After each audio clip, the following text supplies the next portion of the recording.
Abraçar árvores é uma maneira de mostrar que você se preocupa com elas. 1, 2, 3, 4. Olá, pessoal! Bem-vindos a mais um Que Bicho é Esse? Eu sou a Miriam Perilli e o episódio de hoje é sobre esse animal interessantíssimo e belíssimo, que é o macaco prego do peito amarelo, Sapajos xanthosternos.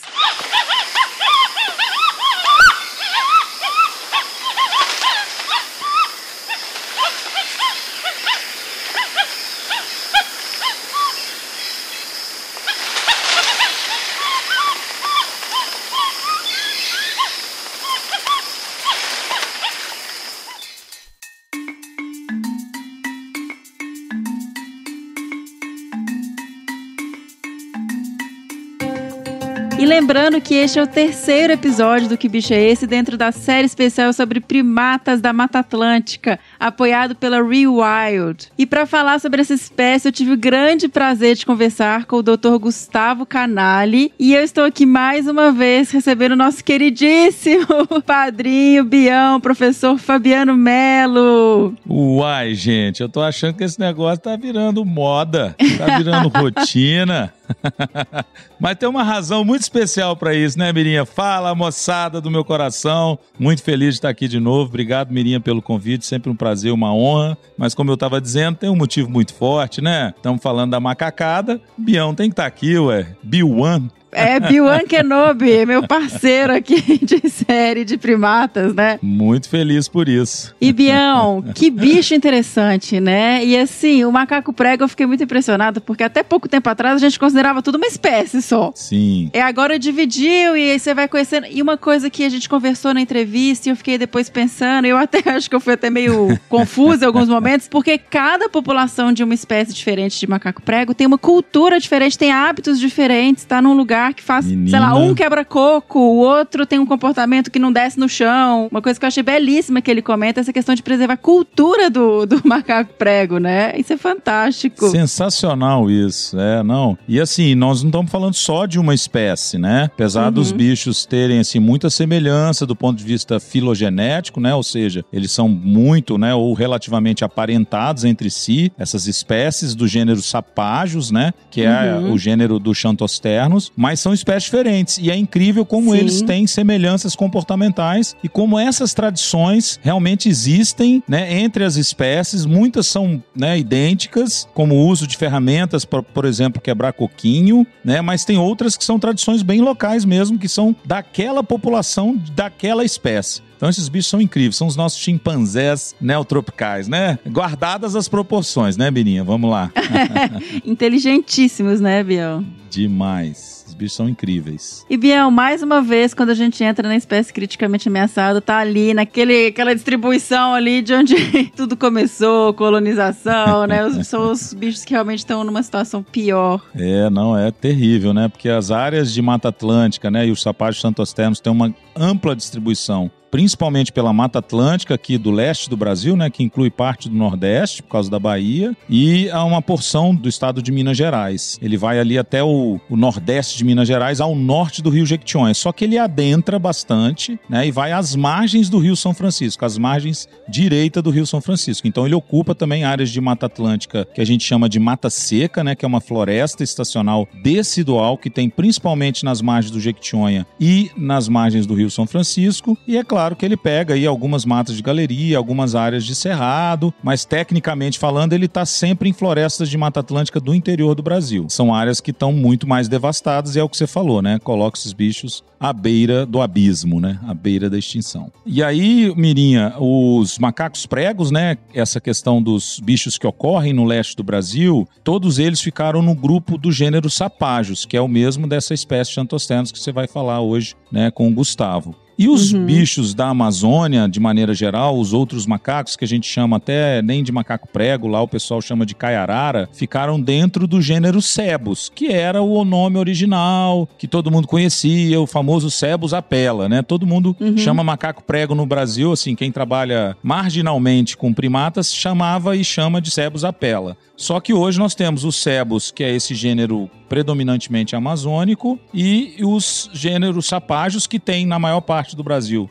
aqui no leste, mas também tem a espécie Sapajos apella, ela ocorre na Amazônia, né, que é o macaco prego de lá. E aí uma boa diferença entre eles, assim, que foi até uma definição que o nosso querido Cazuza do Museu Emílio Gueldi, né, um dos maiores e melhores primatólogos que a gente tem hoje na atualidade no Brasil, ele na tese de doutorado dele, ele definiu essa separação, né? Os caiararas têm um crânio que não tem, é um crânio liso, assim, né? Enquanto os chapazos têm um crânio que tem uma crista, menina, sagital, nesse osso do crânio principal aqui. E aí esses bichos que são os sapajos, né, os pregos nossos, eles têm tufos, né, que com aquela cabeleira bem charmosa. E o xanthosterno, por incrível que pareça, ele não tem esse tufo perceptível, né, ele tem uma cara com um pelo bem mais arredondado, mesmo na cabeça, sabe, mas de qualquer forma ele pertence ao gênero sapajos. E essa é uma grande diferença entre os dois bichos e que, né, do ponto de vista anatômico, que nos faz separá-los, apesar deles ocuparem, por exemplo, na Amazônia, a gente tem lugar onde tem Sapajos apella e um tipo de cebos. Por exemplo, lá em Gurupi, onde eu fui, tem o cebos capori, que é um dos bichos mais ameaçados do planeta, e o Sapajos apella, que é o prego, né, amazônico aí, o prego normal. Então os bichos também vivem, mesmo, né, sendo dois gêneros diferentes, eles podem viver na mesma área, bem legal. Você fez uma filmagem belíssima agora, recente, né? Menina, que sorte que eu dei, Mirinha. Pô, sucesso total, porque ninguém tinha do capore, né, do macaco, do caiarara capor, né, uma das espécies mais ameaçadas do planeta, como eu mencionei, e ninguém tinha imagem desse bicho em filme, né? Tinha alguns registros muito poucos, o Leandro Jerusalém tinha conseguido uma foto muito boa, né, há alguns anos atrás, quando ele esteve lá, e agora nós fizemos uma missão lá, eu dei muita sorte, peguei um grupinho de 3, parei o carro, comecei a debulhar o dedo de foto e filme, e os bichos ficaram distraídos com o carro, sabe aquela coisa, estão vendo uma nave espacial e tem um ET ali dentro, eles ficaram me tratando assim, só que eles ficaram tão curiosos que eles não saíam de perto. Aí eu peguei a minha Nikon P1000, que tem um zoom de 125 vezes, que é um super zoom. Que também você é chique, né, viu? Ou é um drone, ou é uma Nikon XYZ Ninja, mas...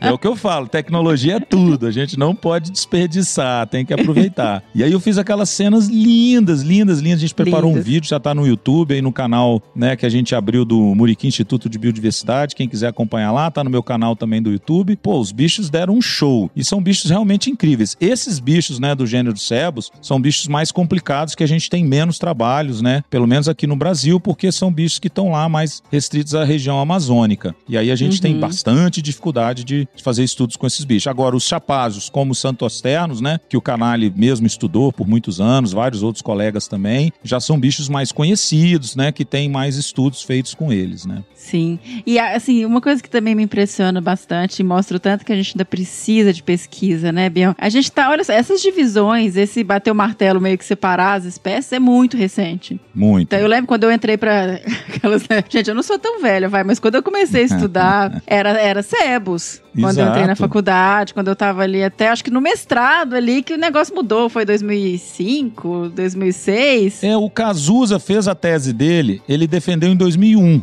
mas ele considerou os cebos, né, e sapajos, na verdade os sapajos, como um subgênero. Aí depois que o pessoal fez estudos mais aprofundados de genética, de molecular, e aí eles puxaram os gêneros e validaram ele, né? Então ficaram 2 gêneros. Eu realmente tenho que me lembrar aqui, mas se eu não me engano, por volta de 2011, 2012, a Jéssica Lynch Alfaro, né, que foi uma das principais pesquisadoras, o Jean Bobli, eles escreveram vários papers mostrando como esses bichos tinham, né, distâncias genéticas, né, vamos dizer assim, que é inclusive a expressão correta, né, que os diferenciariam em gêneros mesmo, sabe?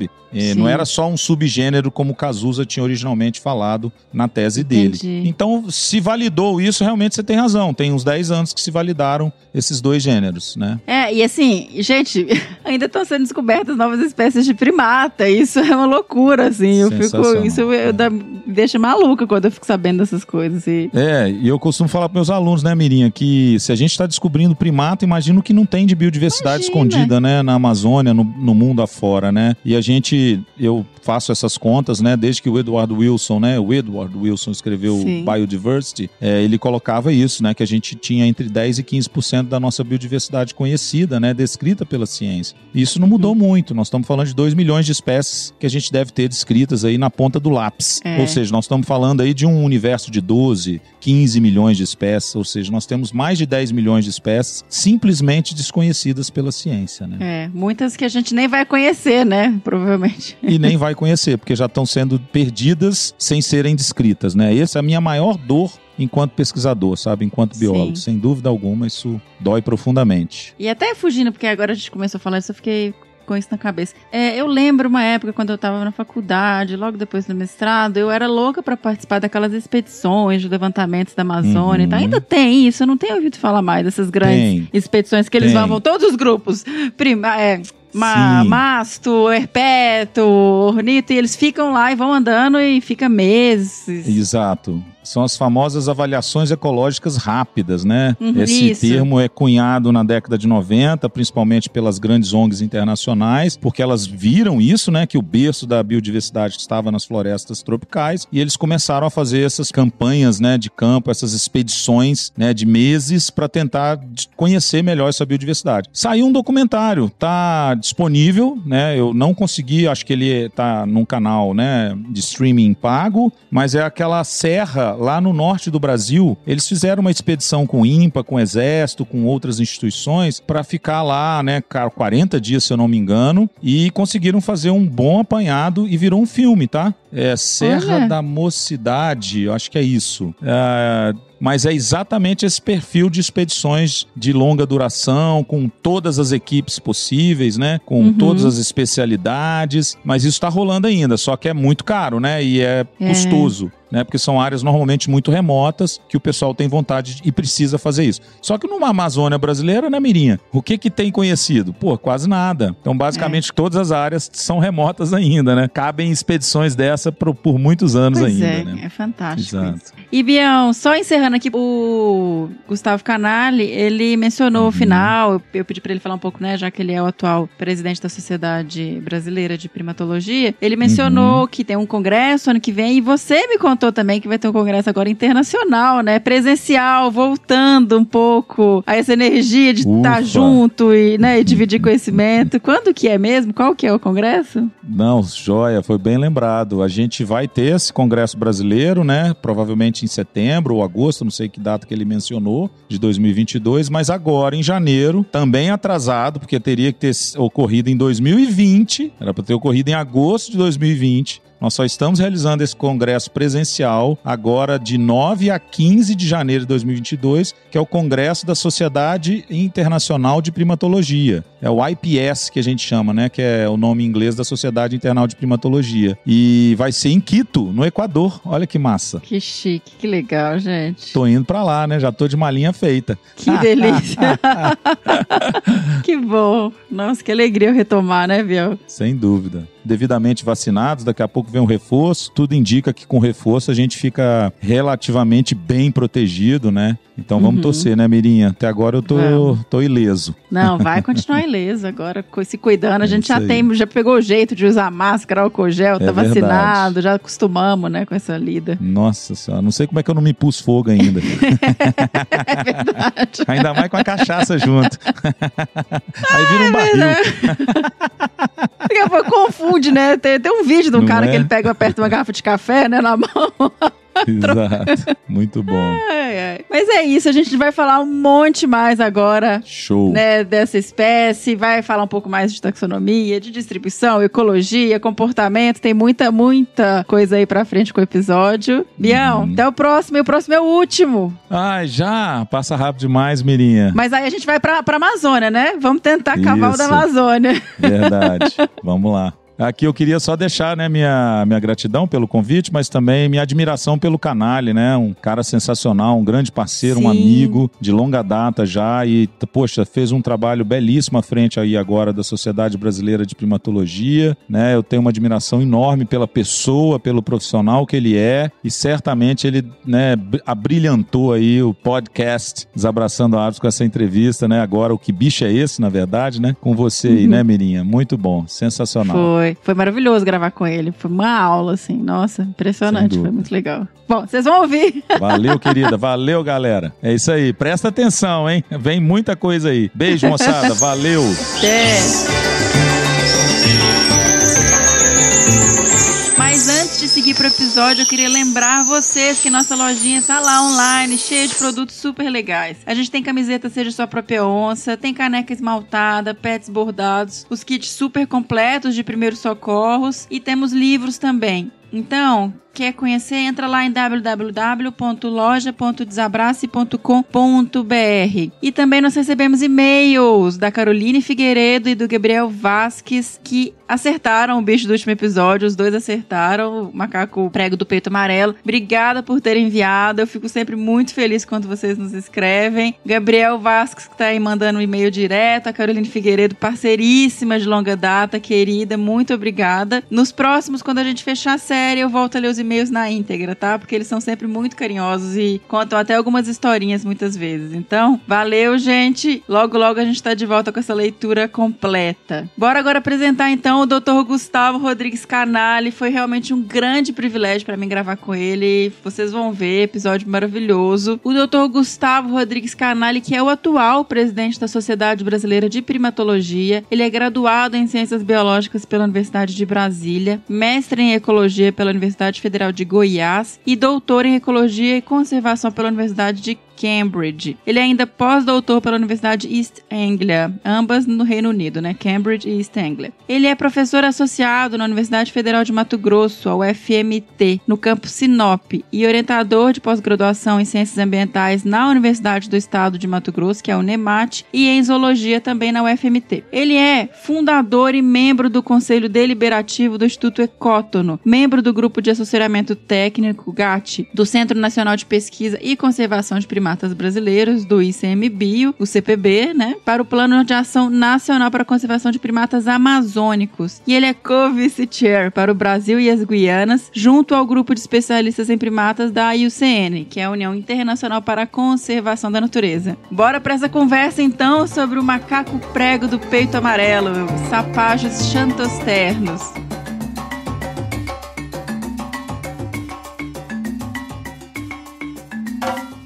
Olá, professor Dr. Gustavo Canali, muito bem-vindo ao Que Bicho é Esse? É uma honra recebê-lo aqui para dividir um pouquinho com a gente o seu conhecimento sobre o macaco prego do peito amarelo. Muitíssimo obrigado por conseguir um tempinho, né, nessa agenda atribulada para falar conosco. Obrigado você, Miriam. Um prazer conversar aí com esse pessoal do Desabraçando, um programa que eu já tive o prazer de acompanhar. Com a agenda atribulada a gente não consegue acompanhar tudo, mas nas férias a gente retoma. Vamos pegar uns programas para trás aí de grandes amigos que eu já ouvi falando por aí. Fabiano Mello, Cecília Queruf, todo mundo. Bom, Gustavo, a gente sempre abre o episódio contando um pouquinho para quem nunca viu o bicho, quem ele é, assim. Apresenta um pouquinho pra gente quem é o macaco prego do peito amarelo. Eu acho que o nome já diz um pouco, né, sobre quem é esse bicho. Divide isso com a gente. O macaco prego do peito amarelo, né, acho que o nome entrega, né? Então, inclusive no nome da espécie, né, xanthosternos, né, que é peito amarelo, né?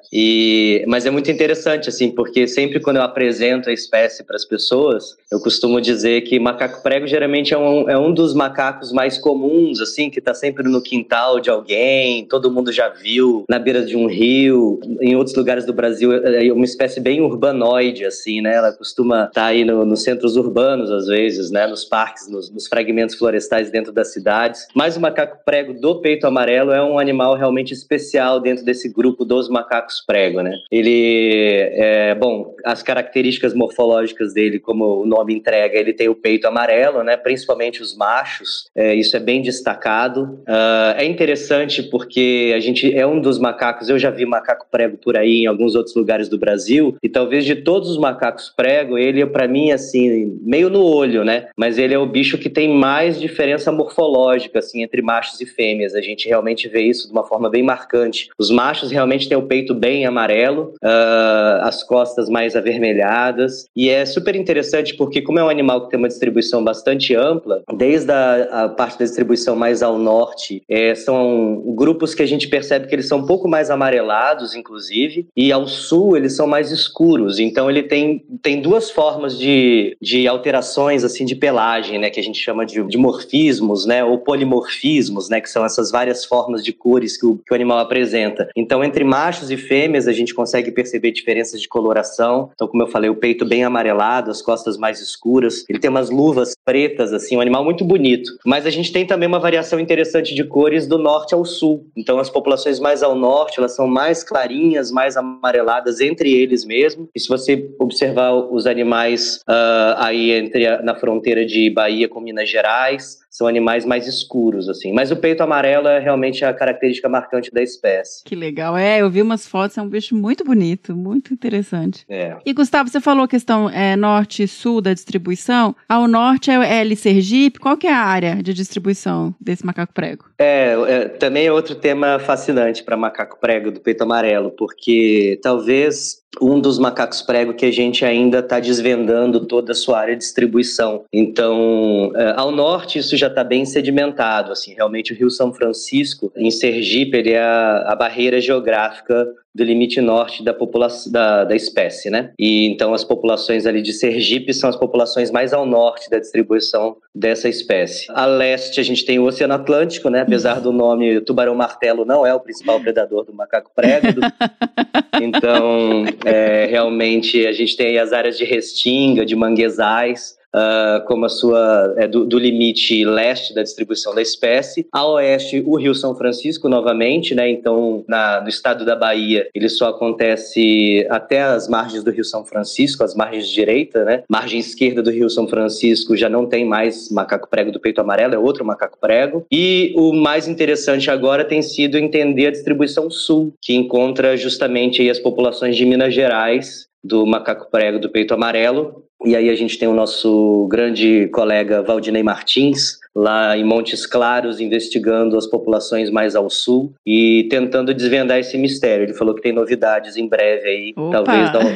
Talvez ele tenha encontrado novas populações no extremo sul da distribuição. Mas então ele ocupa basicamente Sergipe, Bahia e o norte de Minas Gerais. Tá, perfeito. E uma coisa que eu achei interessante quando eu tava dando uma estudadinha antes de vir conversar com você, é que ele é um animal que tem essa distribuição ampla, né, relativamente ampla, mas que tá muito fragmentado, né? As populações estão muito fragmentadas porque, se você for lá, a área de ocorrência é Mata Atlântica, a área de colonização europeia. Então, realmente, tá na área mais que o bicho pegou ali da Mata Atlântica. E aí eu queria que você explicasse isso um pouquinho. Isso é muito interessante porque tem vários critérios, né, que a gente utiliza para saber se uma população está ameaçada ou não está ameaçada. E como é uma espécie que tem uma distribuição bastante ampla, tem algumas categorias de ameaça que a gente nem consegue, digamos assim, considerar que ele estaria ameaçado pelo tamanho da sua área de distribuição. Um animal que está lá em Sergipe, Bahia, norte de Minas, é uma distribuição tão grande que deve ter bastante, né? Mas não tem. Então, como você falou muito bem, a Mata Atlântica ela está muito fragmentada e a Mata Atlântica do Nordeste, especificamente, ela é ainda mais fragmentada. Então, é até interessante a gente, falando de macaco, a gente sempre fala da importância das florestas, né? Porque são animais extremamente dependentes de floresta,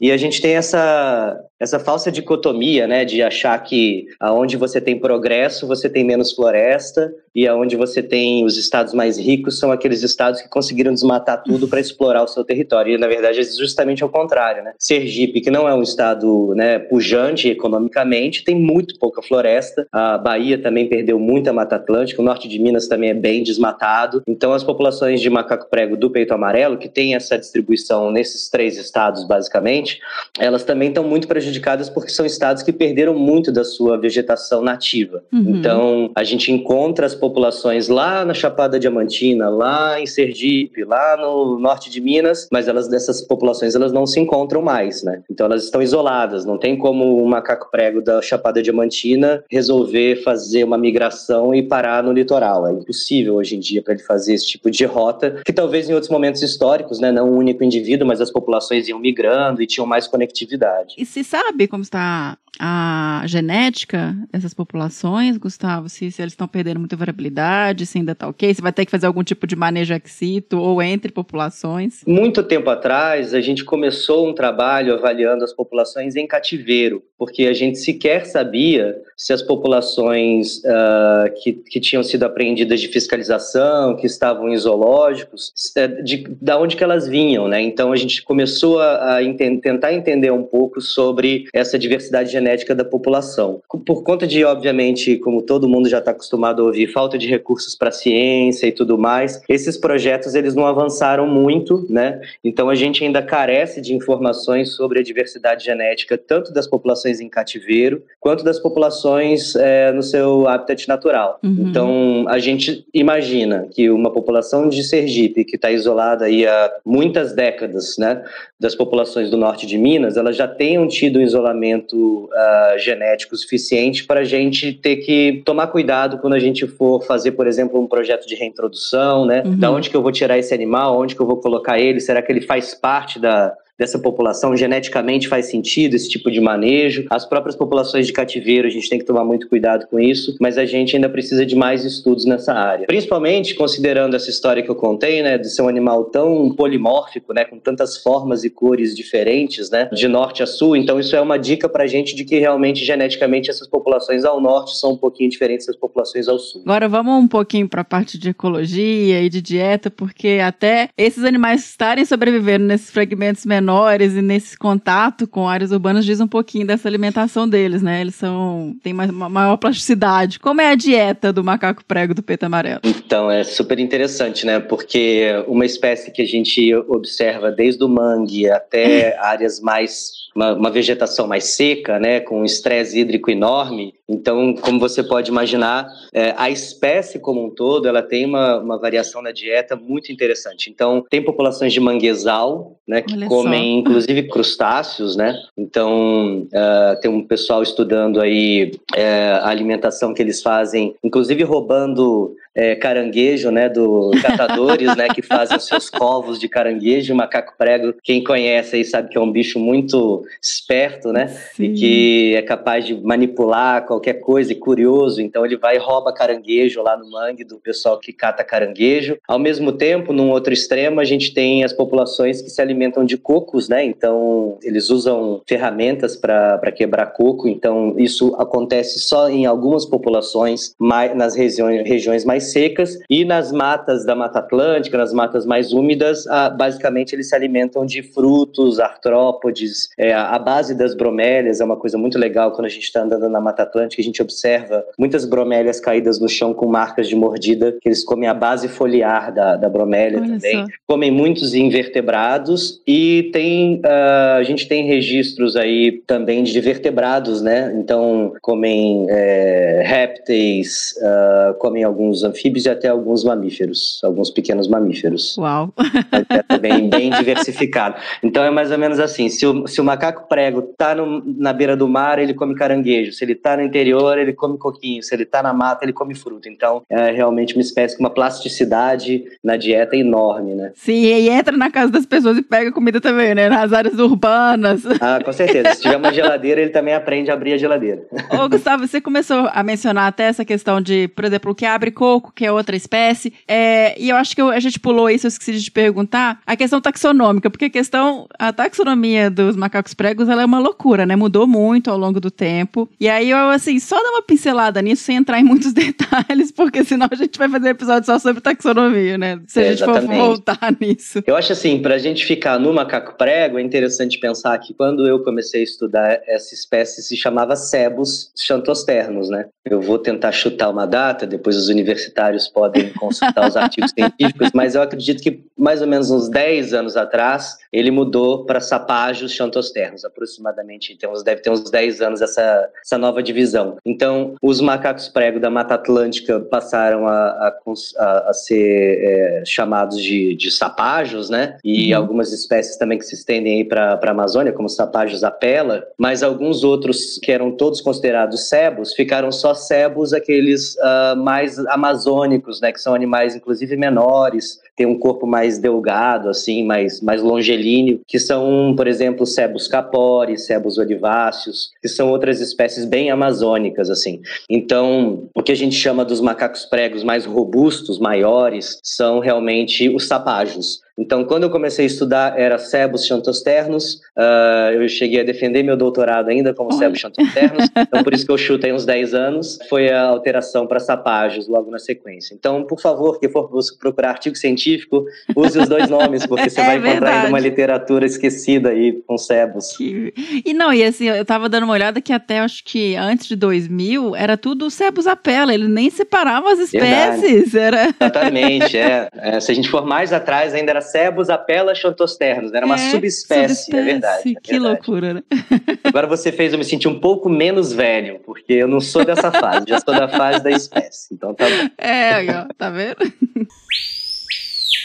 Uma coisa também que eu fiquei, até entra agora mais em comportamento até que eu fiquei pensando e queria entender um pouco mais. O macaco prego, ele é uma espécie de primata que anda um pouco mais no chão, não é? Que desce um pouco mais, porque a gente, por exemplo, eu trabalho com armadilha fotográfica direto, os bichos vão lá e ficam olhando. A gente vê bicho atravessando Pantanal, eu via eles atravessando entre cordilheiras de floresta, andando no campo, que não é um comportamento que a gente vê muito para os outros primatas. É interessante, porque como ele tem uma plasticidade na dieta muito grande, ele também tem essa capacidade de descer ao solo e se alimentar daquilo que ele encontra ali, às vezes no pé de uma árvore, um fruto caído, consegue também forragear ali, procurar por formigas, cupins, né, que podem fazer alguns ninhos no chão. Então ele tem realmente essa capacidade de usar o solo com uma certa frequência.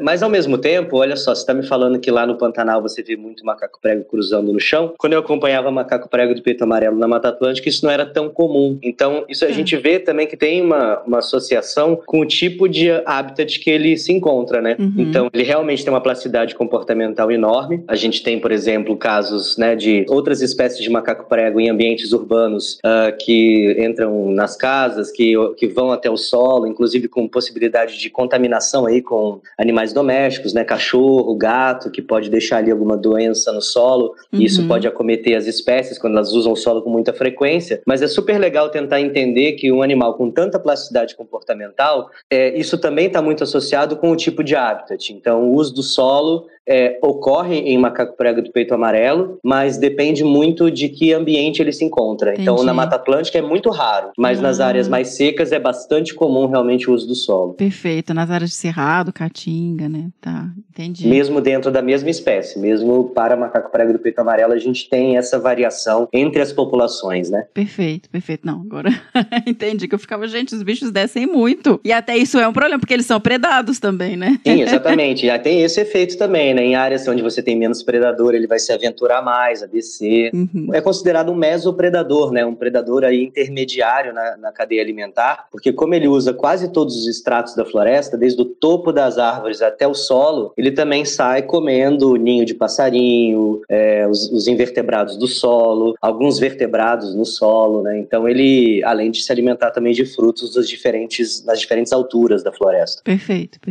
Entendi. E aí também quando se alimenta de frutos, ele tem o papel ecológico de dispersor de sementes também, né? Exatamente. E isso para macaco prego do peito amarelo, inclusive, é fundamental. Porque, por exemplo, em áreas onde a gente ainda tem bugio, muriqui, a gente tem o macaco-aranha, aqui no meu caso, agora eu estou em Mato Grosso estudando o macaco-aranha da cara branca, mas aonde vocês têm aí muriqui, bugio, espécies de primatas maiores, o macaco prego, ele geralmente é visto como uma espécie meio secundária na dispersão de semente. Mas especificamente o macaco prego do peito amarelo, ele se encontra numa região onde todas as populações de bugio e de muriqui foram praticamente eliminadas. São muito raras as populações, né?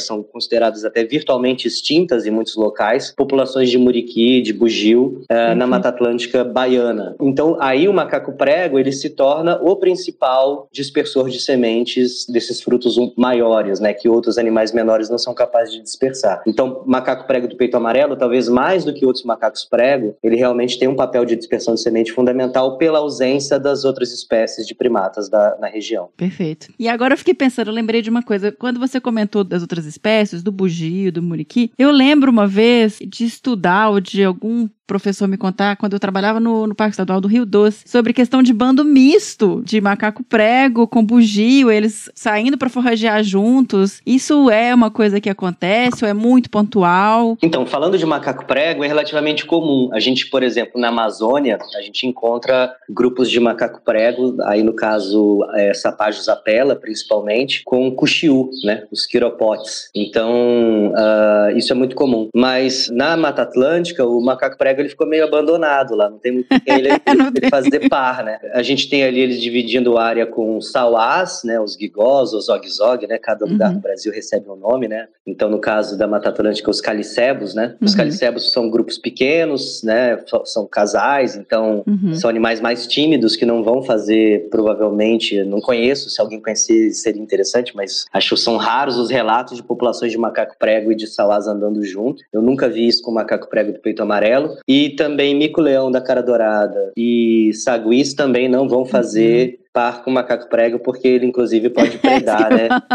Não vai dar certo. Então, não é uma boa companhia. Então, o macaco prego, nesse caso, ele realmente perdeu aí essa possibilidade, talvez, de fazer grupos mistos com os bugios da Mata Atlântica baiana, né? Já são populações aí que estão abandonadas, não tem parceiro. Então, estão sozinhos lá. Eu tenho aprendido muito sobre a questão de comportamento e de organização social dos primatas fazendo essa série, vendo que varia muito de espécie para espécie. Como que funciona a organização social pros macacos pregos? E aí pode ser para todos, né? Porque toda hora eu falo uma coisa de um bicho de outra espécie e esqueço o Xanthosternos, que ele tem a característica dele particular ali, né? De estar ali no... Sim. Então, macaco prego, assim, em geral, a gente pode dizer que eles fazem grupos multimacho, multifêmea, né? Então, assim, você tem mais de um macho capaz de copular com as fêmeas adultas e também as fêmeas copulam com mais de um macho, né? Em geral, com hierarquias, então com uma dominância de um macho alfa, né? Mas com possibilidades da fêmea também conseguir escapar e copular com um macho que está numa situação hierárquica inferior ao macho alfa. E as fêmeas também, você tem geralmente mais de uma fêmea se reproduzindo ao mesmo tempo, no mesmo período dentro do grupo. E especificamente para macaco prego do peito amarelo, aí eu já citei o Valdinei, vou citar a Patrícia Izar, que está fazendo um trabalho fantástico, justamente muito específico, tentando desvendar um pouco mais, que é exatamente a área de expertise da Patrícia, né? Essa socioecologia, as relações sociais entre os primatas. Então ela já... basicamente, desde que eu deixei a Una, desde que eu saí de Ilhéus, lá da Reserva Biológica de Una, na verdade, município vizinho, né, município de Una, a Patrícia tem orientado diversos alunos e tentando desvendar coisas muito interessantes a respeito dessas questões de sociabilidade e hierarquia específicas para macaco prego do peito amarelo. Recentemente ela publicou um trabalho mostrando que as fêmeas têm uma hierarquia mais forte, digamos assim, dentro dessas populações de macaco prego do peito amarelo de Una. Então são machos que têm bastante agressividade entre eles e as fêmeas também direcionam uma certa agressividade para os machos. Quando a gente fala em agressividade de macaco, né, são às vezes questões posturais, né, às vezes uma vocalização mais agressiva, mas assim, que demonstram uma hierarquia dentro do grupo, né? Os grupos, enfim, forrageiam juntos, dormem juntos, mas têm, assim, os seus momentos de estresse e muitas vezes essas vocalizações agressivas, essas disputas, às vezes, por algum alimento, ela também se dá entre fêmeas e machos, e aí com uma preponderância até da agressividade das fêmeas sobre os machos. Então, tudo isso dá uma certa dica pra gente dessa flexibilidade comportamental dos macacos prego, e quando eles têm diferentes arranjos dentro dos grupos, mais machos, mais fêmeas, tudo isso vai se alterando um pouco. Mas basicamente o que a gente pode dizer é que são grupos grandes, né, com mais de uma fêmea se reproduzindo por ano e com mais de um macho capaz de copular com mais de uma fêmea, né? Como é que é você mencionou essa questão da vocalização até em momentos de agressividade e tal? Como é a comunicação? Porque o macaco prego, ele tem um repertório complexo, né, de vocalizações. Tem coisas bem interessantes. Por exemplo, ele tem vocalizações diferentes para predadores aéreos, né? E para predadores do solo. Olha só! É bem interessante. E eu lembro, assim, de estar andando com um grupo de macaco prego do peito amarelo, e aí você escuta uma vocalização, e aí todos se jogam da copa da árvore para o trato, assim, mais baixo da floresta, né? Então cai para o subbosque. Se joga mesmo, despenca. Parece que vai entrar em queda livre, assim. E justamente quando tá passando alguma ave de rapina, né? Eles têm esse comportamento. E fazem comportamentos também que a gente chama de mobbing, né? Que é um comportamento assim, todo mundo se junta e começa a fazer vocalização para um predador no solo. Por exemplo, uma serpente, né? Uma jiboia ali enrolada. Então eles descem um pouco para o substrato e juntos vocalizam em direção ali àquele predador. Eventualmente o predador acaba saindo, indo embora, então tem uma certa cooperação. Inclusive a espécie, em alguns lugares da Bahia, ela é conhecida como pitical, que é a vocalização que ele costuma fazer, né? Faz uma vocalização semelhante a isso. É geralmente uma vocalização assim, quando ele encontra alguém, assim, um ser humano, encontra um predador, então aquela vocalização de alarme é essa vocalização que as pessoas identificam e chamam o animal dessa forma em alguns lugares. E finalmente as vocalizações de demarcação de território de distância, né? As chamadas long calls, né? As vocalizações de distância, de marcação de território, que também são bem características, assim, de macacos prego em geral, assim. É semelhante a outros macacos prego, digamos assim, com algumas variações aí de tom, de duração, mas bastante semelhante entre outros macacos prego. E eles são muito territorialistas, Gustavo? Os grupos? Isso é muito legal da gente começar a estudar. Eu tentei entender isso um pouco com o macaco prego do peito amarelo. Inclusive, eu tenho um recorde que eu não me orgulho muito, que é de ter acompanhado a maior área de vida de macaco prego. Digo que não me orgulho muito porque eu suei pra caramba, né? Enquanto o pessoal tava lá vendo o mico-leão da cara dourada, que tem uma distribuição pequena, eu marquei aí 1.000 hectares de área de vida acompanhando animal por 1 ano e meio, 2 anos. Eles chegaram a fazer 1.000 hectares de área de vida, um grupo de macaco prego. E eu tive pouquíssimos, assim, registros de encontro de grupo. Isso porque a densidade de macaco prego é tão baixa que o encontro é raro, né? Então a gente nem tem, assim, muitos parâmetros interessantes para a gente poder medir essa questão da territorialidade e como que ele reage quando encontra outros grupos de macaco prego do peito amarelo, né? Como que aquele grupo reage em relação a outros, porque os encontros são muito raros. Isso em função de ser uma espécie ameaçada, ela foi caçada, ela continua sendo caçada, né? Culturalmente, naquela região se come macaco prego, então em função disso a gente às vezes tem grandes fragmentos de floresta, mas com uma densidade baixíssima de macacos prego. Então isso também é um detalhe importante sobre as ameaças para a espécie, né? Sim, tentando entender, você comentou essa questão das populações serem da densidade tão baixa que não se encontram. Como é a taxa reprodutiva? É um filhote por vez, uma vez no ano? Demora quanto tempo para dispersar? Ou fica com a mãe? Assim, só para a gente ter uma ideia, porque isso vai influenciar também o crescimento de uma população, né? Pelo que a gente conhece, né, como eu te falei, os estudos são relativamente recentes, assim, nesse nível de detalhes sobre taxas reprodutivas para macaco prego do peito amarelo, mas pelo que a gente percebe, assim, com resultados preliminares, ou pelo menos os resultados mais iniciais, não exatamente preliminares, mas os primeiros trabalhos, eles indicam que é muito semelhante a outros macacos prego. Então você tem mais de uma fêmea se reproduzindo no grupo, às vezes 3 fêmeas naquele grupo aí de 20 animais, 3, 4 fêmeas podem ter um filhote naquele ano. Em geral, você tem aí intervalos de um pouco mais de 1 ano entre o nascimento dos filhotes de uma mesma fêmea, então ela fica cuidando do seu filhote aí por uns 5, 6 meses, depois o filhote começa a ganhar um pouco mais de independência, mas ela ainda leva um tempo até ter uma nova prole. Então, pouco mais de 1 ano esse intervalo de reprodução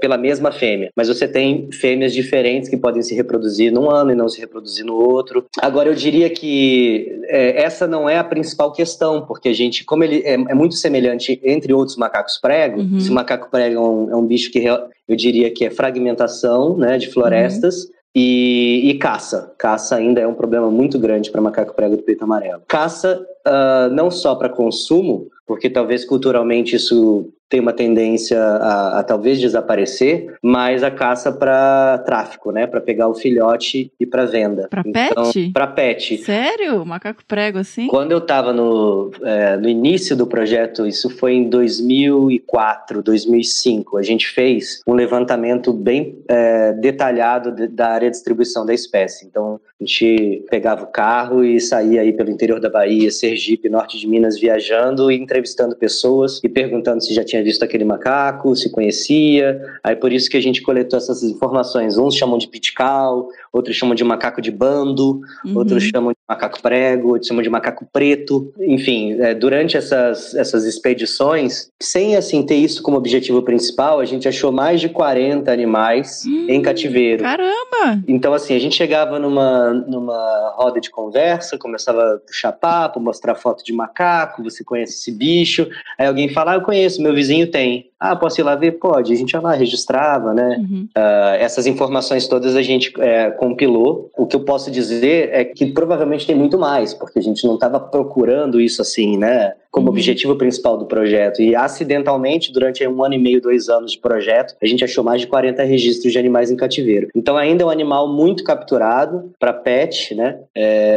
Ele está aí na lista do macacos prego em geral, são muito traficados, inclusive internacionalmente. Né? Nossa. E é um sofrimento horrível, né? A gente agora na Sociedade Brasileira de Primatologia, a gente tem mantido essa campanha Macaco Não é Pet, né? Então, realmente quando a gente vê a situação é muito triste, porque em geral os filhotes são capturados muito pequenos ainda. Como que isso se dá, assim, na maioria desses causos que a gente coletou, as pessoas contam, a gente geralmente mata a mãe, come a carne e o filhotinho tá nas costas, a gente pega para criar e aí vira animal de estimação. Esses animais, eles quando filhotes são dóceis, né, são muito gentis, mas macaco prego é um animal forte, né, com dentes que coloca medo em muito cachorro, né. Então tem até uma historinha que a gente sempre escutava, eles não gostam de criança. Tinha uma história assim, que todo mundo falava, eles não gostam de criança. Então eu acho assim, essa questão dele começa a impor a sua agressividade, geralmente pro membro mais fraco da família ali, né, da casa, e acaba parando no fundo do quintal dentro de uma gaiola por mais 20, 30 anos, porque é um animal que ele pode viver mais de 30 anos, né? Então eles são capturados muito filhotes e ficam décadas presos.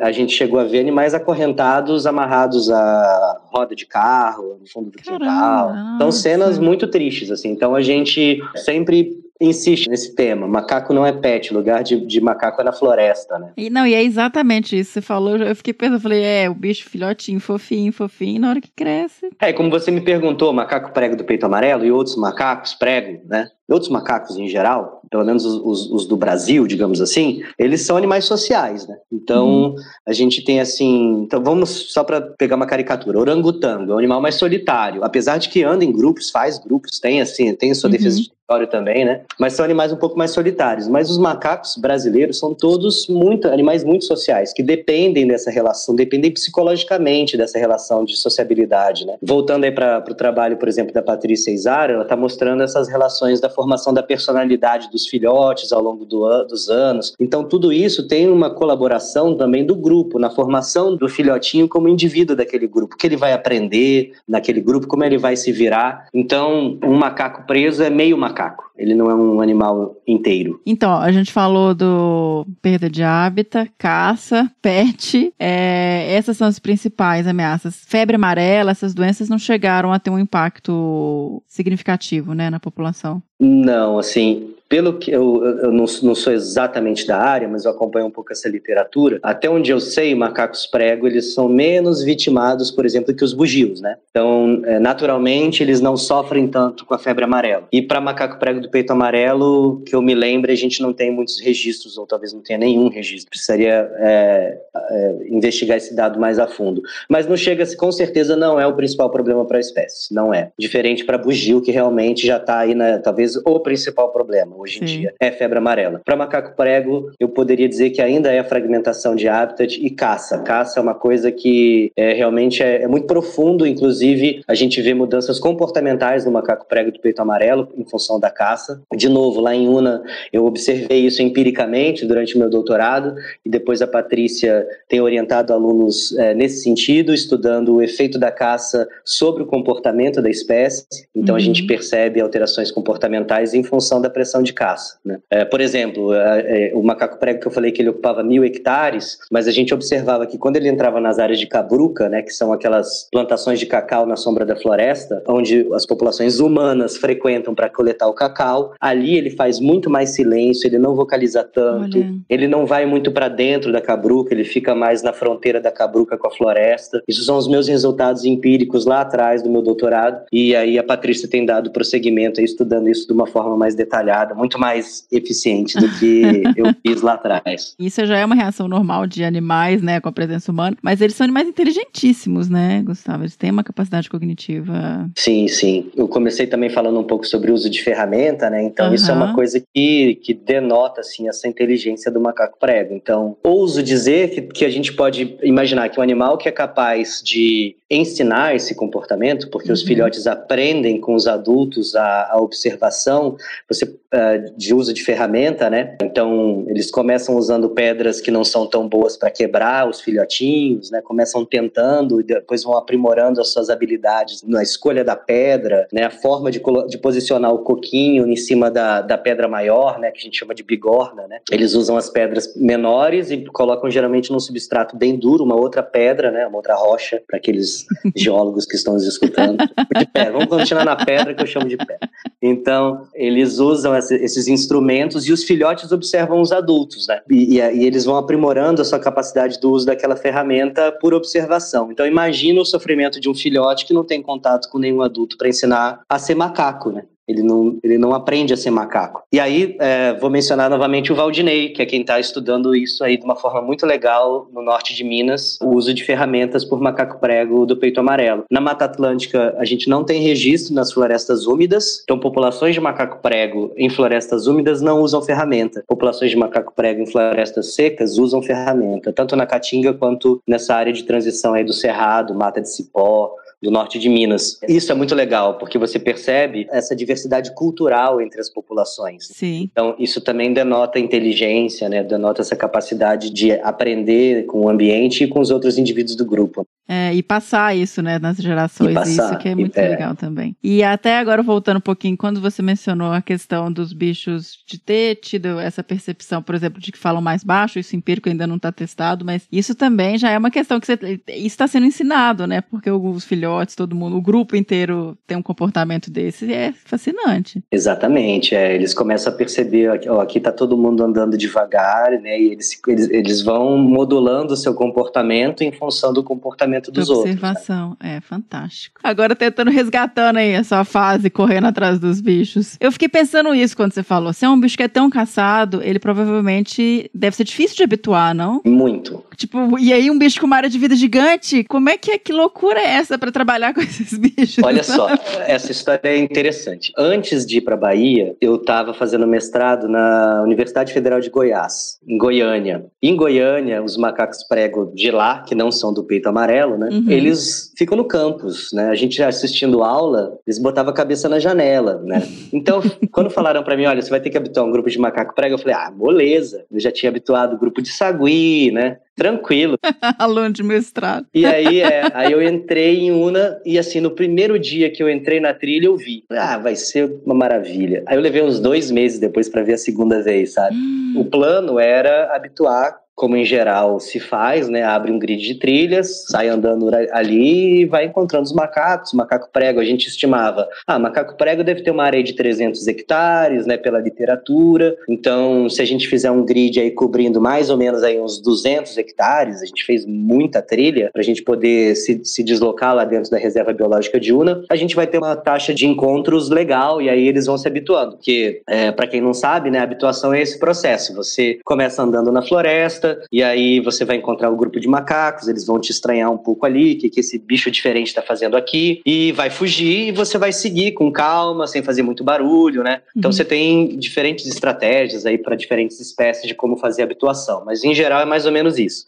Numa situação onde tem muita caça, a gente sabe que isso vai ser mais complicado, porque vamos imaginar o contrário, aqueles animais lá do campus da Universidade de Goiás, né, da UFG, eles estavam super acostumados com as pessoas às vezes davam a comida para os macacos, então a relação, eles aprendem que ser humano é um cara legal. Agora, imagina eles vendo um ser humano e tiro, né, barulho, morre um indivíduo do grupo. Perdendo um indivíduo. Então, ele começa a associar o ser humano como um animal, como um predador, como um animal que ele tem que evitar. E para você quebrar esse efeito, né, de décadas, séculos, né, porque Bahia, né, a primeira pancada da invasão portuguesa foi ali. Então, assim, essas populações têm sido impactadas por populações humanas há muito tempo. Então, para você quebrar isso nesse processo de habituação é muito complicado. Então, a gente falou, vamos fazer uma rede de trilhas bem legal, vamos fazer uma rede de trilhas grande para a gente poder cobrir essa área. Mas a gente fez uma rede de trilha esperando 300 hectares, no final eles andavam em 1.000 hectares. Então, às vezes eu estava andando ali em algumas... Eu e, né, fazendo jus aqui, assistentes de campo, Dene, a Priscila Suski, que fez o mestrado dela também, habitou um tempão esses macacos prego na Reserva Biológica de Una, porque na época a gente ainda tinha 3 áreas para estudar macaco prego, né, quando a gente começou. Então, eu estava habituando em 3 lugares ao mesmo tempo. Então, eu estava mais na Serra do Conduru, habituando um grupo lá, e eventualmente ajudava na habituação de Una. Em Una, a Priscila Suski estava direto lá habituando os animais. Vou fazer também justiça aí o André Alonso, que hoje está no CPB, do Instituto Chico Mendes, também ajudou muito na Serra do Conduru. Eu vou esquecer de gente, mas depois eles me mandam e-mail irritados. Mas, assim, o processo de habituação foi muito complicado. E aí a gente decidiu colocar rádio. Então aí a gente fez a captura também foi demorada, assim, às vezes levava 20, 30 dias até o grupo passar ali perto da Seva, e então a gente fazia uma cabaninha ali, né, para se esconder, para ficar também de olho, porque é uma espécie criticamente ameaçada, não pode ter muito erro na hora de capturar. Isso também era a primeira questão, vamos tentar habituar sem captura, mas aí, não tem jeito de habituar esses animais sem colocar rádio, então vamos colocar rádio. Então aí no segundo momento a gente tomou essa decisão, e aí conseguiu capturar, colocamos rádio nos animais, aí a frequência de encontro fica mais fácil. Mesmo assim, encontrando ainda várias vezes por dia, descobrimos que ele andava numa área muito maior do que a gente tinha trilhado, então a gente teve que ampliar a rede de trilhas em Una. Mesmo assim, eles não ficaram muito satisfeitos com a nossa presença. Um artifício que a gente usou, que é assim meio anedótico, a Cecília Queruffi falou assim, olha, eu escutei uma história que o pessoal na África usou para, se eu não me engano, eu posso estar falando errado, mas acho que era essa história com chimpanzés, acho que era essa espécie. Usava uma camiseta chamativa, porque geralmente o caçador vai com uma camiseta camuflada, mais escura. Então a gente entrava de vermelho, a gente comprou camiseta vermelha para todo mundo, então a gente parecia, né, Santa Claus, Feliz Natal, vamos lá, Papai Noel. Sei lá, a gente chegava como um semáforo, né, dentro da floresta. E olha, deu certo, assim, os animais... Pra parecer que era outro grupo, outra espécie, né? Tipo, vamos lá. O cara não caça, entendeu? Que fantástico isso! Funcionou. A gente tentou tanta coisa que eu não sei o que funcionou. Mas isso foi uma coisa que pode ter feito um efeito. A gente sempre usou camiseta vermelha daí pra frente. E interessante que a gente observou, às vezes, reação com outras pessoas que não estavam com camiseta vermelha. Caramba, também, que legal! Anedótico, tá? Nada científico esse meu comentário, mas vale a pena testar.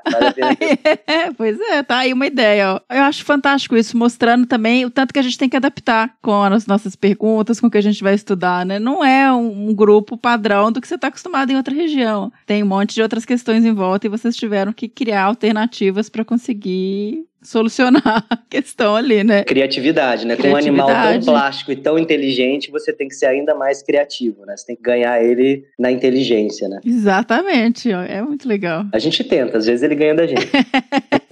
Mas então no final, vocês conseguiram ficar um pouco, assim, ou mesmo assim eles ainda... Sim, aí no final, assim, depois a gente levou de memória talvez 1 ano e meio para realmente considerar aquele grupo habituado, assim, muito acima da... Não, o seu mestrado você já teve que mudar, né? Vamos contar, porque... Não, então, eu na verdade, assim, eu terminei o mestrado e aí eu comecei o processo de habituação pro doutorado. Entendi. Então a minha sorte é que fui muito bem aconselhado a não começar o doutorado antes de ter o grupo habituado. E isso é uma boa dica para quem está começando. Não recomendo você ter eu vou habituar esse grupo no começo do doutorado, não, porque você não sabe o que pode acontecer. Assim, a minha previsão é que eu ia, assim, no máximo em 6 meses ter um grupo de macaco prego habituado e levou 1 ano e meio. Então, mas para minha sorte, eu ainda não tinha oficialmente entrado no doutorado, né? Então o reloginho não tava rodando.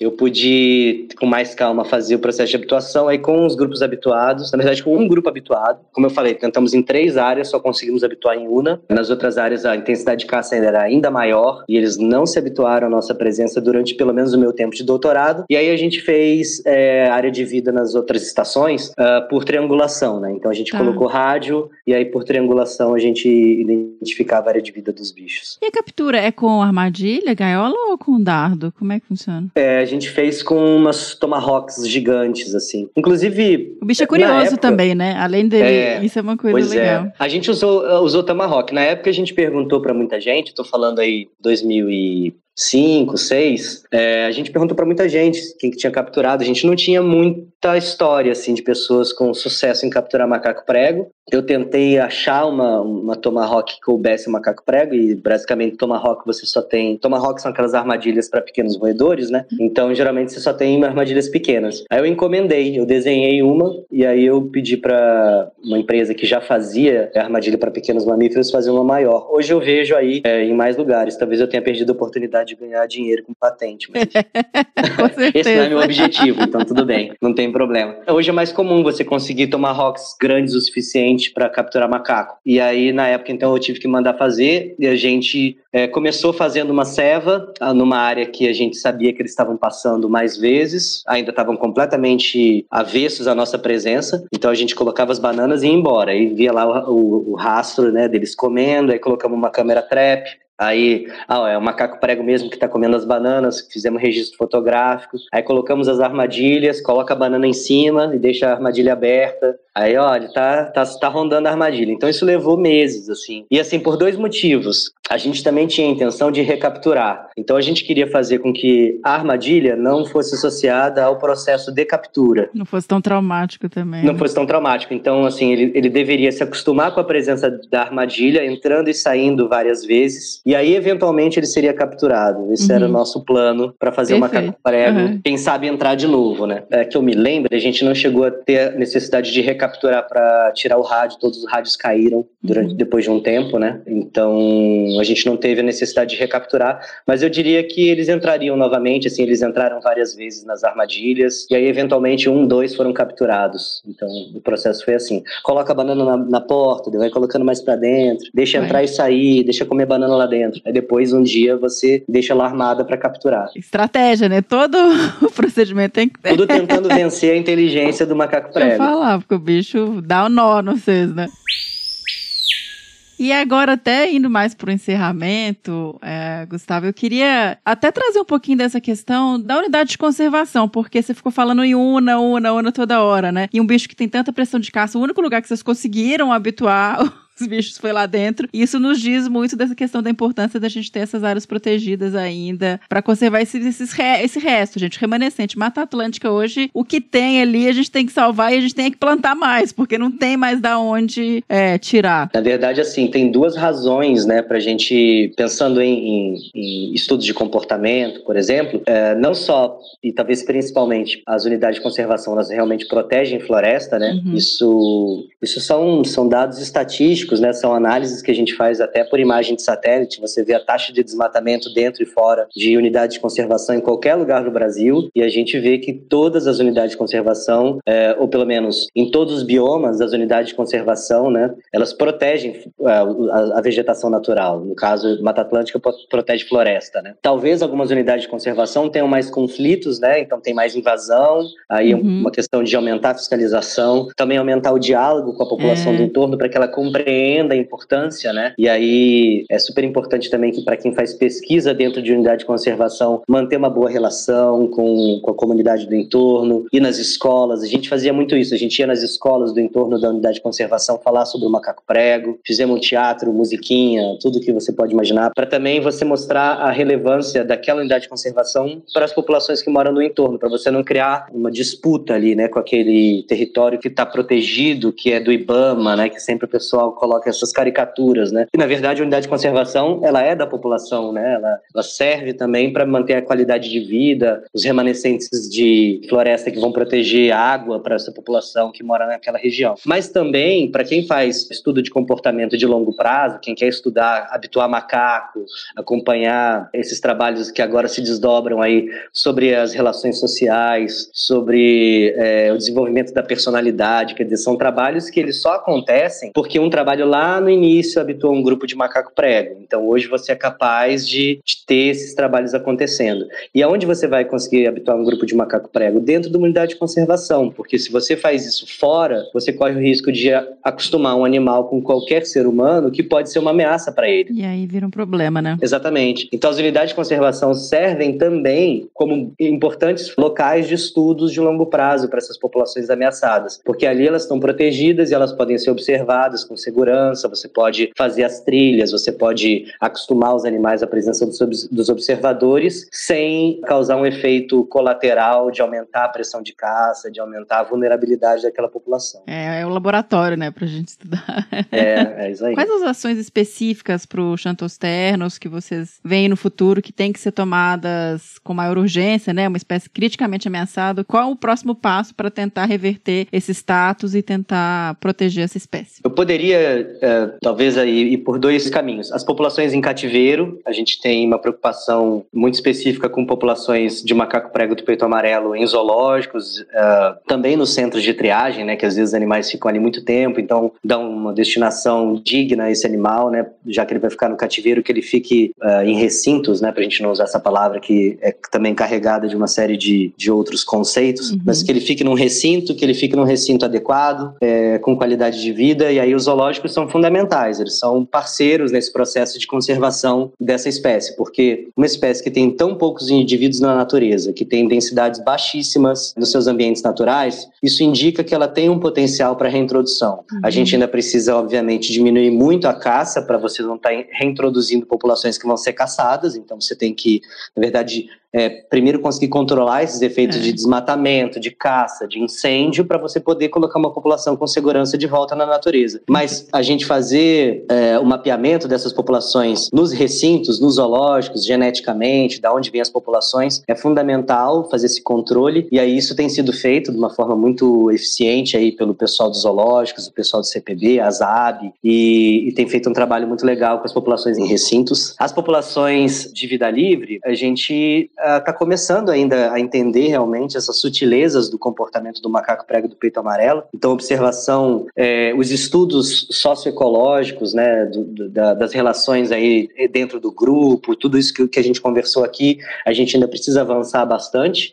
Mas eu chamaria atenção para essa diferença que existe cultural dentro das populações de macaco prego do peito amarelo, que é muito interessante a gente pensar que isso também deve ser preservado, né? A cultura da espécie de um primata. Então, você tem populações em regiões que quebram coco, que usam ferramentas, e essas populações precisam ser preservadas também para você preservar esse traço cultural do macaco prego do peito amarelo. Se a gente só tem unidade de conservação nas florestas úmidas, a gente está deixando de preservar uma característica dessa espécie, que é uma característica super importante, que é o uso de ferramenta, porque eles não usam ferramentas na reserva biológica de Una, por exemplo. Então eu falei tanto na reserva biológica de Una, mas protegendo aquela população, aquela de primata, de macaco prego em Una, a gente não está preservando todo o traço cultural da espécie. Então, estudar esses animais na Chapada Diamantina, na Caatinga, nos mangues, na Mata Atlântica, a gente começar a entender como eles são diversos culturalmente nesses diferentes hábitats, também eu acho que é um passo fundamental aí para a gente ter mais informações e perceber mais profundamente a importância da preservação da espécie. Nossa, isso que você falou é seríssimo e é muito bonito, assim, de pensar, porque é isso, os bichos também têm uma questão cultural, né? Não é só preservar o pool genético ou tem toda uma questão de estrutura, de repertório social, cultural, de aprendizado, que se você tira isso, você perde um aspecto inteiro de uma população. Isso é muito interessante. Exatamente, Então a gente está caminhando para isso. A gente, ao longo desse tempo todo, aí, desde o início desses trabalhos com as populações lá na Mata Atlântica da Bahia, a gente sempre se preocupou de estar conseguindo estender isso para outras áreas. Então, tiveram esforços bem interessantes aí do pessoal do CPB, né? Do Instituto Chico Mendes, na região mais ao norte da Caatinga. O pessoal também lá do Valdinei e a Patrícia Izar orientam. A Patrícia também é parceira do Valdinei lá naquelas populações do norte de Minas. Também estão desenvolvendo um trabalho super importante com essas populações que quebram coco. Então, é muito legal hoje você conseguir ver que um trabalho que foi iniciado numa população da Mata Atlântica também estimulou outros trabalhos em outras regiões, em outros biomas com a mesma espécie, né? Então, é fundamental a gente buscar a conservação conservação dessa espécie, preservando esses traços culturais e essas diferentes populações. Eu acho fundamental. Fantástico. E eu queria que você trouxesse pra gente agora, não sei se você lembra de algum mais marcante, algum momento que você tem estado com esses bichos, alguma experiência, alguma coisa que você viveu ali durante essa fase de estudo acompanhando esses macacos que te marcou e que você acha legal compartilhar com a gente. Eu vou tentar pensar assim, mas quando você vou falar a primeira coisa que me veio na cabeça. Sim. Eu me lembro assim de, como eu falei, né, 1.000 hectares. Foi o tamanho de área de vida, né, de um pouco mais, tá? 1.093 hectares. Usando o mínimo polígono convexo, se você usa outras formas, vai reduzir um pouquinho. Fica aí entre 950 hectares e 1.000 hectares a estimativa da área de vida dos macacos prego. Então eu me lembro de andar demais. Eu me lembro de ter perdido 7 quilos. Academia! Eu perdi 7 quilos andando, assim, e comendo desesperadamente. Então. E eu lembro de uma vez, assim, a gente trabalhava na mesma área que tinha, na época, o pessoal da Becky Raboy, do James Dietz, trabalhando com o mico-leão da cara dourada. Então, os micos-leões, aí na Bahia, pelo menos, 4:30 da tarde, 5 da tarde, eles entram no oco. E eu ia até 7 da noite andando atrás dos macacos. Então, assim, o pessoal de campo ficava rindo, né? Mas, tá vendo que você trabalhava com macaco prego? Então, eu andava demais. Teve uma vez que a gente deixou o carro dentro da reserva e aí eu comecei a seguir os animais. E eles levaram a gente para umas áreas que a gente ainda não tinha andado. Então a gente começou a encontrar perto da reserva biológica de Unai, naquela época, né? Provavelmente isso hoje melhorou bastante, mas naquela época ainda tinha bastante entrada de caçadores, principalmente na fronteira da unidade de conservação. E a gente foi parar nessas áreas guiado pelo grupo de macaco prego que um dia resolveu dar uma banda. Falou assim, eu vou andar. E a gente teve que seguir. Então a gente largou o carro 5 da manhã, né? Às vezes a gente acordava 3:30, 4 da manhã para poder ainda achar o grupo com rádio e aí entrar no mato, encontrar e começar a seguir lá para umas 5:30, 6 horas. Então a gente parou, escuro ainda, né? A gente parou ali o carro, começou a seguir o grupo bem no meio, assim, da reserva, e eles praticamente andaram em linha reta o dia inteiro, saindo da reserva. E a gente conheceu áreas da reserva que a gente não conhecia ainda, né? Guiado pelo macaco prego. A gente encontrou uma área que tinha registros recentes de invasão, achamos várias plataformas, né? Aqueles puleiros que eles fazem para caçar, né? Então o pessoal costuma fazer, amarram uns troncos de galho assim mais alto na árvore e deixa um resto ali de farelo de milho, alguma coisa assim para atrair outros animais, paca, né? Principalmente, bastante caçado ali naquela região. Então a gente passou por esses puleiros, a gente passou por tudo isso. A gente conseguiu conhecer uma área nova, guiada pelos macacos prego. E no final do dia, assim, tava escuro já era tipo 6:30, escurecendo. E a gente começou a escutar os barulhos de carro, né? A gente falou, a gente tá dentro da reserva biológica de Una, né? Aí pegamos um ponto de GPS, a gente já tinha andado, assim, tanto que a gente já tava na BR. Então, assim, depois quem quiser olhar no mapa, a gente saiu de perto da sede e a gente andou até a BR, atrás dos macacos. Foi o dia que eu mais andei na vida. E anda, mas às vezes tem que dar umas corridas também, né? Ele vai em cima, a gente vai embaixo tropeçando, né? Ele vai em cima tranquilo, a gente vai embaixo das árvores tropeçando. E aí, quando a gente saiu lá na BR, aí eu ainda tive que andar toda a BR, ainda tive que buscar o carro lá perto da reserva, porque quem tava comigo já não aguentava mais, né? Eu falei, não, eu vou. Essa pessoa tava andando há mais dias do que eu. Aí eu voltei, peguei o carro e resgatei a pessoa lá na BR de novo. Então, assim, esse foi um dia que eu andei bastante. Essa é uma memória que eu tenho, assim, ainda da época que a gente estava no início ainda. Já tinha habituado, eles já se acostumavam com a nossa presença, mas eles ainda andavam demais. Então a minha memória com o macaco prego do peito amarelo é andar muito atrás dos bichos, é sempre essa memória. Mas tem experiências muito legais, assim, de você observar esses detalhes do comportamento, né? De eles se jogando de cima das árvores quando passam uma ave de rapina, eles fazendo essas vocalizações agressivas em cooperação com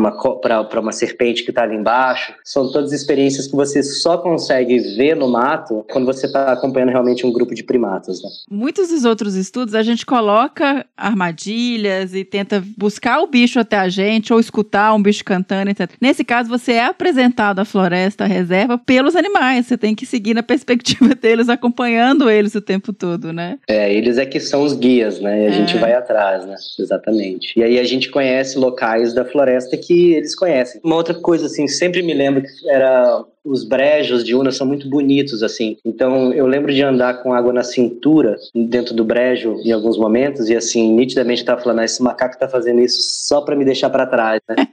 Mas eram uns brejos com umas flores, né? Chama Sinfônia globulífera, guanandi. Umas flores vermelhas muito bonitas, eles comem aquelas flores. Então, assim, sempre foi um misto de, eu não diria sofrimento, mas assim, é muito cansativo fisicamente, mas é muito recompensador emocionalmente. É muito engraçado isso, assim. Eu sempre falo isso para os meus alunos, né? Você vai se cansar, vai ter frustração, vai ter dia que você vai andar. Quantas vezes eu entrei no mato e saí sem ver macaco prego, né? Entrei de manhã, saí à noite e não encontrei, assim. E no dia seguinte estava lá tentando de novo, né? Então é sempre um misto, assim, de você também vencer o seu próprio estresse físico, né? E se fortalecer psicologicamente para continuar. E acho que isso eles ensinam a gente, assim, né? A ter essa capacidade de vencer os seus próprios limites, assim, é bem interessante. Gustavo, só agora pra gente fechar, você também é o atual presidente da Sociedade Brasileira de Primatologia, né? E aí eu queria até que você trouxesse um pouquinho pro pessoal que tá nos ouvindo, porque vocês estão com um monte de iniciativas, né? A rede social tá operativa, tem eventos acontecendo, né? Palestras, divulgação, campanhas, igual você mencionou do PET, do Macaco Não é Pet. Então, só para quem nos acompanha, conhecer um pouquinho mais da sociedade. Bom, sim, a Sociedade Brasileira de Primatologia, ela tem 40 anos, né? E hoje eu estou na presidência com uma equipe fantástica na diretoria.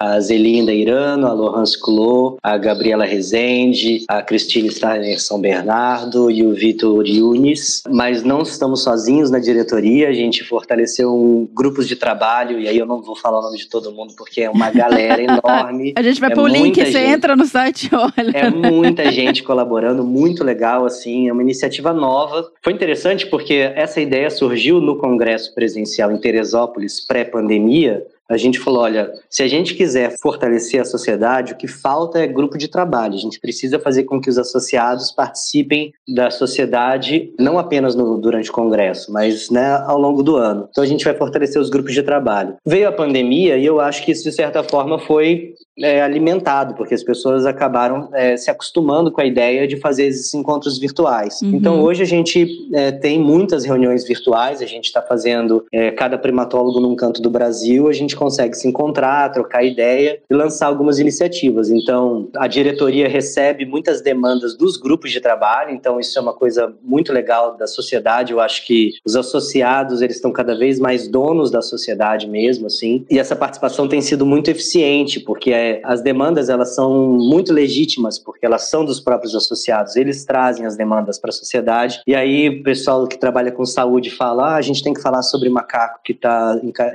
agora sim, posso até usar a palavra, em cativeiro, porque é um cativeiro, né? Sim. Essa situação desses animais mantidos em casas, em apartamento, sabe, em gaiolas, uma coisa horrível, e aí a gente lançou a campanha Macaco Não é Pet, que foi um sucesso muito legal, foi meio que o que fez a gente deslanchar em rede social, que a sociedade não tinha, assim, tanta atividade em rede social até então. E aí a gente conseguiu fazer parceria com a Sociedade Latino-Americana, com a Sociedade Internacional de Primatologia. A gente está com conversas com a Sociedade Britânica. A gente começou a conseguir se articular com outras sociedades primatológicas de outros países para desenvolver campanhas até numa escala global. Essa é a nossa meta, a gente conseguir realmente atingir campanhas que elas unifiquem primatólogos do mundo inteiro em torno de um tema, porque isso ganha muita força, né? Inclusive pensando em estratégia de rede social, né? O nosso congresso foi adiado para o próximo ano, então a gente vai ter o congresso, espero que presencial, eu já não sei mais, né? Com novas variantes e tudo mais, mas enfim, estamos projetados para ter um congresso em setembro de 2022, em Mato Grosso, em Sinop, que é uma cidade que está na fronteira entre o Cerrado e a Amazônia, onde você tem uma diversidade de espécies incrível, mas que sofre muito com o avanço da fronteira agrícola. Já sofreu, né, uma paisagem que já está bastante modificada, mas, diferente da Mata Atlântica, que a gente falou bastante, é uma região que ainda tem bastante conectividade florestal. Então, assim, perdeu habitat, mas o que sobrou ainda tem bastante conexão, porque a gente tem os rios amazônicos e as matas ciliares que têm sido protegidas, e isso garante um pouco mais de possibilidade de sobrevivência para essas populações de primatas que se encontram nessa região. Então, assim, a Sociedade Brasileira de Primatologia tem feito, agora a gente está já finalizando um evento que foi muito legal, que é o Macaqueando nas Redes. Pois é, tava um barato esse evento. Bem legal, assim, muitas palestras bem interessantes. Quem quiser ainda consegue se inscrever e consegue ver as palestras gravadas. A gente está indo já para o encerramento do evento, mas eu diria que vale a pena porque está tudo gravado para quem fizer a inscrição, né? Preços módicos, bem baratinho, para poder caber no bolso de muita gente, porque a sociedade, o objetivo nosso é realmente fazer uma coisa que possa divulgar, né? Sem ter um custo muito alto para quem está assistindo, mas é uma forma também da gente conseguir ajudar a Sociedade Brasileira de Primatologia a ter um recurso para poder tocar aquilo que a gente tem feito. Então, todos convidados a continuar aí com o Macaqueando nas Redes, que está na sua reta final. Entrem lá nas redes sociais da Sociedade, você vai encontrar a possibilidade aí de ainda fazer a inscrição e poder acompanhar essa finaleira. E ano que vem estamos em Sinop, se tudo correr bem, reunidos para vocês conseguirem observar grupos de macaco-aranha da cara branca, macaco-aranha da cara preta, o que mais que temos por aqui? Cuxudo, nariz vermelho. Ai, tão bonito. Tem Sauá de Vieira, tudo no mesmo município. Ixi, eu vou também. Sinop tem 10 espécies de primata no mesmo município, porque é cortada pelo rio Telespires. Então, de cada lado do rio, você tem, para alguns grupos, você tem espécies diferentes. Então, por exemplo, a gente tem macaco-aranha da cara branca de um lado do rio, macaco-aranha da cara preta do outro lado do rio, no mesmo município. Então, é uma possibilidade muito legal para as pessoas. É uma cidade de fácil acesso. Fantástico, uma barreira geográfica, você tá ali vendo ela. Exatamente, você cruza a ponte e você vai encontrar grupos novos. E assim, é uma área que a gente descreveu 2 novas espécies, né? O Sauá de Groves, né? O Plectorocephus grovesi, em homenagem ao Colin Groves, o nome do Sauá. Foi descrito em 2019, se eu não me engano. E esse ano a gente descreveu uma nova espécie de mico schneideri, em homenagem ao Horácio Schneider. E eles estão aqui no município de Sinop. Venha conhecer durante o Congresso de Primatologia. Isso não é uma loucura, tá descrevendo espécie de primata ainda? É inacreditável. Como pode? Gente, vá todo mundo, eu vou também, então... Sinop, porque agora eu quero ver esses bichos todos aí que o Gustavo tá falando pra gente. Bom, muitíssimo obrigada. Eu amei conversar, aprender um monte aí com você. Foi muito legal. Estamos de portas abertas sempre também pra sociedade, se quiser fazer alguma divulgação. Muito obrigada mesmo, Gustavo. Legal, fiquei muito feliz com o convite, já acompanhava o trabalho de vocês, acho um trabalho fundamental, muito lúdico e informativo. Acho muito, muito legal o formato que vocês têm e foi um prazer também conversar com todo mundo.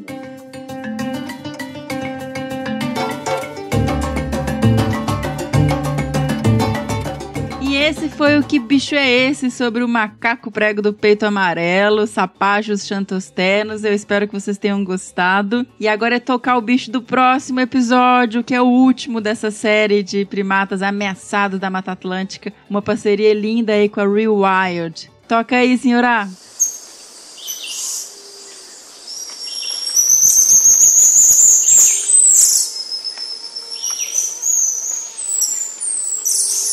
Lembrando que se você souber ou desconfiar que bicho é esse que a gente acabou de tocar aí a vocalização, mande sua resposta para bicho@desabrace.com.br. Nos siga também nas redes sociais, no Facebook em Desabraçando Árvores Podcast, no Instagram em @desabrace, Twitter @desabrace e sigam também nossos podcasts no Spotify, na Amazon, no Orelo e na Apple Podcasts. Se inscrevam no Google Podcasts ou no Castbox. E favoritem no Deezer para estar sempre recebendo novas atualizações quando forem lançados episódios. Caso vocês curtam essa nossa iniciativa e queiram nos apoiar, doações podem ser feitas a partir de R$1 no site do Apoia-se em www.apoia.se/desabrace ou em doações pontuais pelo PicPay em @desabrace. E é isso, beijo e até o próximo Que Bicho é Esse?